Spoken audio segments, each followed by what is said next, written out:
Hello, amazing morning. This is Miss Arian Bernabe Fernandez. So ngayon, pag-usapan natin yung pagiging open-minded mo. Tanong, open-minded ka ba? Okay? Actually, based sa dictionary, ang pagiging open-minded, ang ibig sabihin niyan ay willing to consider new ideas. Ngayon, ito po ay para sa mga taong positibo, para sa mga tao na willing mag-accept ng bagong opportunity, ng bagong ideas. Siyempre, yung open-minded po ay ginagamit yan dun sa mga tao na gusto mabago ang buhay, gusto umasenso, kasi gusto nilang matuto ng bago. Yun ang ibig sabihin ng pagiging open-minded.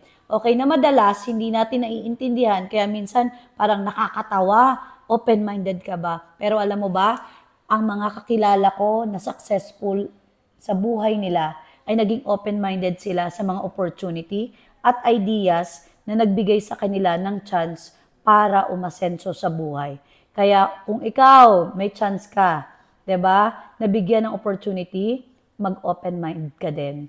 Kasi ito na yung chance mo. Kasi every time na close-minded ka, nawawalan ka ng chance para sa bagong idea, para sa bagong opportunity.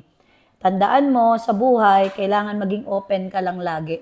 Kasi hindi mo malalaman ang isang bagay na magiging successful ka kung hindi mo naman itatry, hindi mo aaralin, at hindi mo susubukan. 'Di ba? Ganun ang buhay. God bless everyone. This is Miss Arian Bernabe Fernandez. See you at the top.